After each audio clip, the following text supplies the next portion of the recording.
was this guy named Frederick Ludwig Hoffmann who came over here from Germany, and he was a young man. He was 17, in fact, when he came over, and was a numbers genius. And he hooked up with the Prudential Life Insurance Company, ended up being a vice president. And he married this Southern belle from Georgia who was from a racist plantation family. And so he ran the numbers on black people and found that black people were dying, dropping like flies, more likely to be sick, more likely to die of pretty much everything. And concluded, which was the general consensus at the time among a lot of white people in the South, this is again in the 1890s, that black people were genetically inferior. And in 1896, he published a book called Race, Tendencies, and Traits of the American Negro, in which he lays out all the numbers, and then he concludes that if we simply avoided allowing black people to have any access to health care, that within 2 or 3 generations, the whole race would die out, and that would solve the race problem in America. When Teddy Roosevelt, 1912, proposed a national health care system, people said no because black people will get it. When Franklin Roosevelt proposed a national health care system, it was the same thing. We don't want black people to get it. When Truman tried it in 47, same thing. Don't want black people to get it. We have to figure out a way to keep black people from using Medicare. And the way that they came up with was to have a 20% hole, a gap in Medicare, so that you had to pay 20% of your doctor's bill and your hospital bill, and that would discourage poor black people from showing up at the hospitals. Nearly 100% of the reason why the United States is the only country in the world that doesn't define healthcare as a right and doesn't have any sort of national healthcare system to speak of is because of racism. This stunned me. That is Thom Hartmann. He is the author of many books, including The Hidden History of American Healthcare, Why Sickness Bankrupts You and Makes Others Insanely Rich. Thom Hartmann, radio talk show host right here on SiriusXM Progress. You can hear him Monday through Friday, 1 to 3? Because you're right before me, I know. Noon to 3, the whole 3 hours. Also, I catch him on Sling, because the video of his show is on Free Speech TV. Yes, Free Speech TV. Yep. How did you discover the story about this? About Hoffmann? Yes. I was doing. I had cut a deal with my publisher to write a book about healthcare, and so I was starting to do my research and just digging into the history of American healthcare. And he kept popping up, and I was like, not quite as vividly as that clip you just played. So I found his books. I bought a copy of his, Race Traits book, from the 1890s. I bought it from a used bookseller for a couple $100, and I read it, and it was like, holy crap. And then I went back and started looking for his name in old stuff, going into the library. I mean, most of the stuff isn't even online. And he was testifying before virtually every state's legislature. He testified before Congress. He headed up the Association of Insurance Companies. He was the vice president of Prudential. He was the guy who helped defeat Teddy Roosevelt's attempt to have a national healthcare system. He didn't die until the 1940s. In fact, he said that about a week before he died, he said that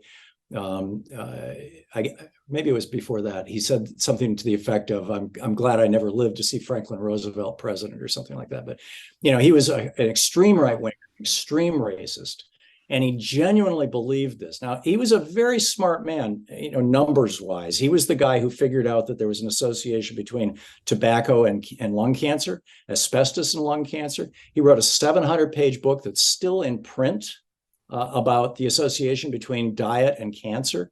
And he was right on all those things. So when he ran the numbers on black people, he was so blinded by his own racism that it didn't occur to him that what he was looking at wasn't race, it was poverty. And, that was causing all these medical problems and all these other problems, and poverty and discrimination. So he was attempting to say that there was something biologically wrong with black people, which is why they are dying, which is why they are in these conditions. So he was trying to prove that, and along the way discovered it was not. And no, along the way, he never discovered it was not. He went to his grave thinking that black people were genetically inferior and believing that if we could just keep black people from getting health care, a couple of generations, they will all die up. I always believed that, racism was a product of ignorance. No, he's the But most deadly kind of racism, because he he came across as a very nice guy. Everybody who knew him thought he was a smart, nice man. He spoke, well of the few Black people that he knew. He wasn't a fulminating, angry, hateful racist. He was a scientific racist. In fact, it was called scientific racism, and it was considered a legitimate part of science in the 1890s. I think about the bell curve Yeah, in it's still around. 1980s. Yeah. And so so I think about all the different ways, the measuring of skulls, the experiments, both not treating and radiation and gynecological and all of this human zoos to separate and to otherize and to dehumanize a group of people so that you can justify all of the horrible things you do, right? Because if they're not quite human, then none of this matters. It's like what I would do to an animal, or not even to a dog, because people love their dogs. How do we, again, I'm asking this question earnestly because my survival depends on us figuring this out, right? I've said this to Barbara Walter, who was on a few weeks ago. She's been studying civil wars the last 30 years. And I'm like, the removal of this grabbing onto whiteness, this aligning with whiteness, but this religion of whiteness impacts my ability to live. So we have to figure out how to get you to not want that as an aspiration, and to see me as the thing that could wipe it out. Because I remember the CCC, I think it was in the 90s, Bob Barr, who I think might be Black. He was out there, one of those people who was passing. They had this chocolate milk theory. Do you remember the chocolate milk theory? If we allow for miscegenation, they didn't use those terms, but the purity of this milk, one drop of chocolate in it, one drop of chocolate will just spoil the whole purity of the milk. It is a drumbeat of that, right? So as we see it play out in real time, you had the anti-miscegenation laws and all this in this country, but now it's deadly.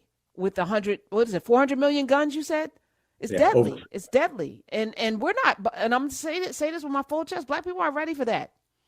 Because we're really not even preparing for a race war. We don't want to be in a race. I don't think I want to be in a race war at all. I don't want it. I don't want to be out here fighting people because you are mad because I'm Black.